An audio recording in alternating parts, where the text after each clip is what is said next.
So now I've got my roof created, and I'm going to want an inside of this building. So I'm going to take my box and I'm going to Control C, Control V it. So now we see that my box is here. Again, you can also do CO and it'll let you select a point, but you're probably used to Control C, Control V for most things.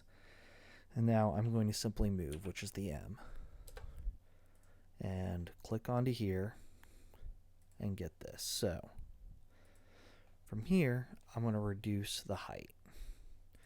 So still want that solid top inside of this. So I'm just going to take a little up off the top. So we're going to bump that down to 38. And you'll notice that on height, it was different than width and length. It moved the actual top down instead of bringing both the top and bottom and squishing them together. And that's done intentionally because normally where your base is, you're not adjusting off of that, which once again, we want to keep that in that position. We don't want it adjusting and shifting up. You can do that, but it's not going to be super helpful overall. So now we're going to take this and we're going to squeeze it in a little because we just want our walls there. So let's pretend, your standard house 2x4, normally 4 inches effectively. It's a little more than that because once you get the actual overlay, you're actually looking at closer to 4.5, 5 inches, just depending upon how it works out, because drywall is typically about a half inch thick. So I'm just going to go ahead and do 4. So we're going to treat this like 4 millimeters is 4 inches, and we'll take a look and see how thick that is, because once again, we're not doing a true scale here. We're just using the millimeters as an easier way to identify if something looks right in that shape. So we'll take this and we're going to go ahead and drop 40 down to 36. And see, unlike the height, takes it off both sides. And so that took off 2 on each side, which looks all right. Looks like about what a wall would be, maybe a bit much. So maybe I only want a millimeter from each side. So let's bump that to 38. And that thins it out a lot more. That feels a lot more comfortable like a wall. So now we know we're going to do a millimeter on each side for this particular build. So for the same thing here, we're going to drop that to 68. So we have that line. We have this box inside of a box. And we're going to go ahead and subtract. So sub for our subtract. Get the outside is what we want to keep, and the inside is not, and it goes away. Now right now we're in 2D, so you can see here 2D wireframe. If we go and drop this into a hidden view, it blocks it out, shows that. But then if you go into a realistic or shaded view, our lines kind of disappear and mold together. So we have our little house lip. You can see that it's a solid form, but currently there's no door, there's no windows, there's nothing on here that makes you feel, oh, it looks like a toy block that you would put and give to a kid. Great. Can paint that, do whatever you want. This could be a base form that someone could go and put an overlay on and say, here's a house. You go into older games, this would kind of be what you would get, a very basic form, and then they put an image on it.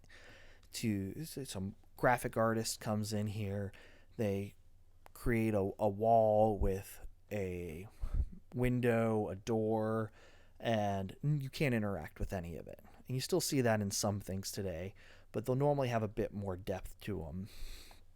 Or they'll just make it so uh, once again, parent and child. So what that is you have a larger object and then it has smaller objects that are linked to it. So for instance, if you're looking at a hand, so you take the hand, the palm is going to be a parent, and then the fingers are going to be a child. And you link the hand to the fingers, and then you have the ability to make it so the fingers can move, but they can't escape your hand. So that same premise will work with a building with, say, a door.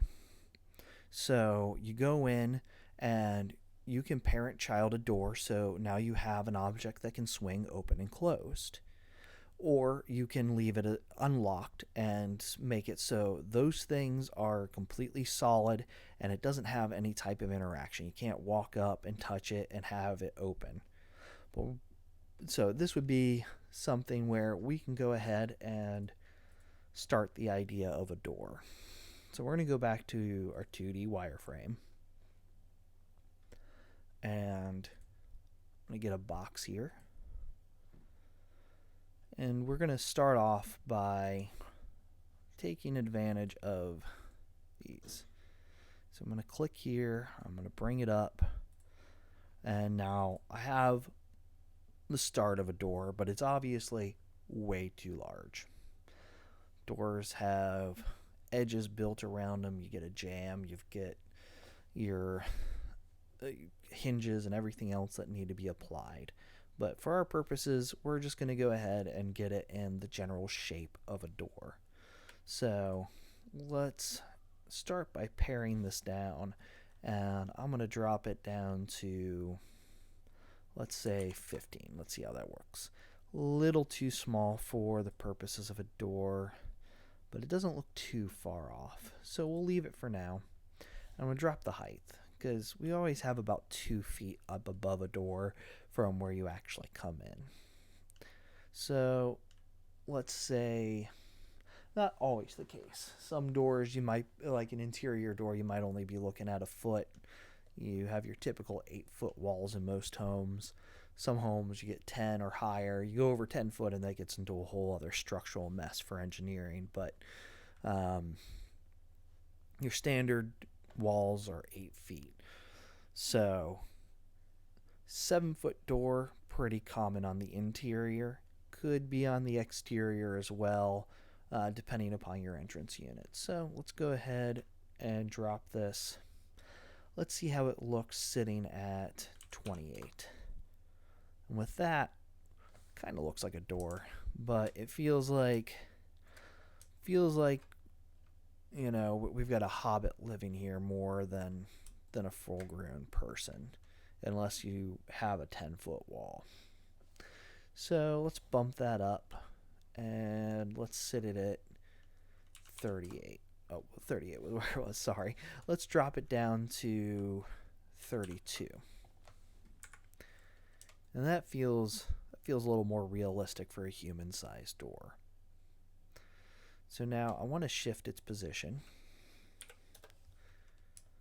and slide it over. So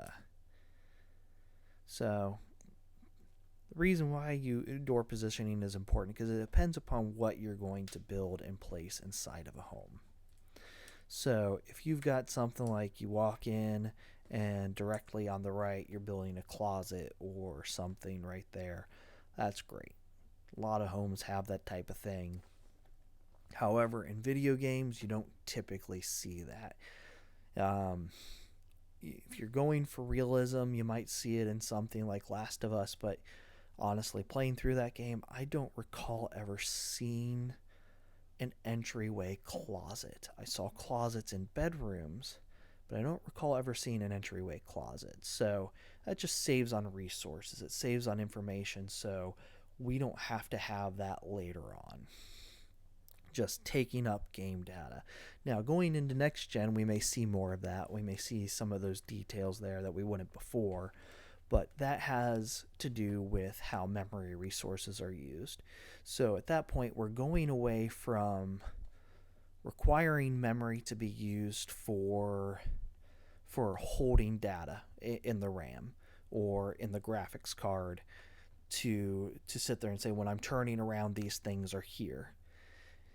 And it gives us the ability to look at it and go, okay, so I'm now pulling data directly from the hard drive and loading it in. Now that's what PS5 is doing. That's what a good memory controller and an excellent setup on a PC can do with newer devices coming out. Xbox is using PCI. It's using Gen 3 tech, PCI Express Gen 3 tech, which is still incredibly fast. I don't know if it's going to be capable of utilizing the same setup because I don't know what the memory controller design is in theirs for getting information from their solid state drive over onto the game loading. So this is one of those things that becomes tricky and is a problem when you're developing for multiple systems, because when you develop for something, in this instance like the PS5, and you have a room, you're going to have to develop how that pulls the information differently than you do another system, say a low-end PC, because they're still going to want to design games so that they're going to run on something that is Skylake processor, which is still good for gaming and things, or you're looking at old RX 580 graphics cards and hard drive. They still have to develop for the old school hard drive to run, even though those are kind of obsolete for most people who are gaming on a computer. And people who have laptops and things, you're probably looking at closer to an SSD on most things, but it may not be an M.2 drive. It could still be your standard plug-in SATA drive for a solid state, which is still quick, but isn't going to do the job fast enough to load it directly from that, because it wasn't designed for that. Nothing was built for that. So in game development, that means they're going to have to process this differently for a low-end computer, a Series X, and a PS4, all the way up to your high-end mega computer that's using, whether it's the new 3080 Ti or 3090, whatever it's going to be called, one of the top-end RDNA 2 from Radeon, and the special motherboards that support DirectX 12 Ultimate. So don't expect a lot of major changes in that point. But for now, we're going to use kind of this base idea here. And I'm going to CO this one just to show you get that point. So it's one less step if you use CO rather than Control-C in many cases. And now I'm going to take my door and I want to subtract it. And I want to make sure I don't leave any accidental lips, because even though this was built perfectly, every once in a while it'll subtract and leave a small little shade of the wall that was there before. So we're now going to subtract that. So we're coming in, I'm taking my building, and I'm subtracting that, and now we have an open doorway where you can see into the environment.